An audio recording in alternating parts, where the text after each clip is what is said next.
மாநில கல்விக் கொள்கை என்ற பெயரில் 76 பக்கங்களுக்கு என்னத்தையாவது எழுதி தொல என்கின்ற பெயரில் ஒரு பெரும் அறிக்கையை வெளியிட்டிருக்கிறது ஸ்டாலினின் ஃபெயிலியர் மாடல் அரசு. உங்களுக்கெல்லாம் நினைவிருக்கிறதா, சிறு வயதில் நம்ம எல்லாம் அருகில் இருக்கும் வங்கிக்கு அழைத்து சென்று அங்கு செல்லான்களை எப்படி நிரப்ப வேண்டுமென சொல்லிக் கொடுப்பார்கள். அதுபோல போக்சோ விவகாரங்களில் எப்படி புகார் கொடுக்க வேண்டுமென பயிற்சி கொடுக்க போகிறதா இந்த அவலங்கள் நிறைந்த அப்பா அரசு. அதிகரித்து வரும் போக்சோ குற்றங்களை தடுக்க வக்கில்லாமல் மாணவர்கள், ஆசிரியர்கள் மற்றும் பள்ளி ஊழியர்களுக்கு போக்சோவின் கீழ் குழந்தை பாதுகாப்பு, தனிப்பட்ட எல்லைகள் மற்றும் புகார் அளித்தல் பற்றி பயிற்சி அளிக்கப் போகிறோம் என்கிறது இந்த அரசு. இதை சொல்வதற்கு ஒரு அரசு வெட்கப்பட வேண்டாமா? ஆக போக்சோ குற்றங்கள் இன்றைய சூழலில் விவாதிக்கப்பட வேண்டிய பெரும் பிரச்சனை என்பதை இந்த அரசு ஒப்புக்கொள்கிறது.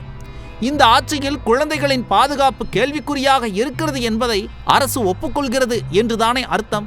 இது கூட பரவாயில்லை, அடுத்து ஒரு பெரிய குண்டு ஒன்றை போட்டிருக்கிறார்கள். அனைத்து பள்ளிகளிலும் குழந்தை நேய மற்றும் மந்தனத்தன்மையுடன் புகார் அளிக்கும் அமைப்புகளை உருவாக்கி அவசர எண்கள் மற்றும் போக்சோ தொடர்பான தகவல்களை தெளிவாக காட்சிப்படுத்த முடிவு செய்திருக்கிறார்களாம். எனில் இப்போது அரசு பள்ளிகளில் இத்தகைய சூழல் இல்லையா? குழந்தை நல பாதுகாப்புக்கென அதிகாரிகள், அவசர எண்கள் எல்லாம் இருக்கிறதே, அவையெல்லாம் செயல்படவில்லையா?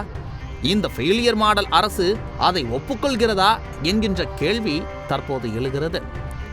பள்ளி மாணவர்களிடையே சமூக நல்லிணக்கத்தை மேம்படுத்த சமூக நல்லிணக்கத்திற்காக குரல் எழுப்புபவர்கள் மற்றும் சமுதாய தலைவர்கள் ஆகியோர் மாணவர்களுடன் இணைந்து செயலாற்றுவர் என குறிப்பிட்டிருக்கிறார்கள். சமூக நல்லிணக்கத்திற்காக குரல் எழுப்புபவர்கள் என்றால் யார் அவர்கள்? திமுகவினரா? திமுகவிடம் வாயை வாடகைக்கு ஒப்பந்தம் செய்துள்ள கூட்டணி கட்சியினரா? அல்லது சமூக நல்லிணக்கத்திற்காக குரல் கொடுப்பவர்கள் என இந்திய அரசால் ஆண்டுதோறும் சர்டிபிகேட் ஏதும் கொடுக்கப்படுகிறதா? யார் இவர்கள்? சரி, சமுதாய தலைவர்கள் என குறிப்பிடுகிறார்களே, அது யார்?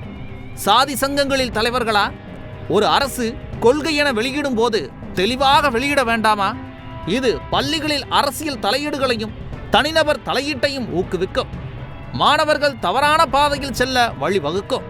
கற்றறிந்த அறிஞர்கள், இஸ்ரோவில் பணியாற்றும் தமிழர்கள் என மாணவர்கள் தெரிந்து கொள்வதற்கு எத்தனையோ பேர் இருக்கும் போது தமிழகத்தையும் தமிழர்களையும் சீரழிப்பதை மட்டுமே நோக்கமாக கொண்ட கருணாநிதியின் திமுக தனது அரசியல் லாபத்திற்காக பள்ளிகளை சீரழிக்க திட்டமிடுகிறதோ என சந்தேகம் எழுகிறது.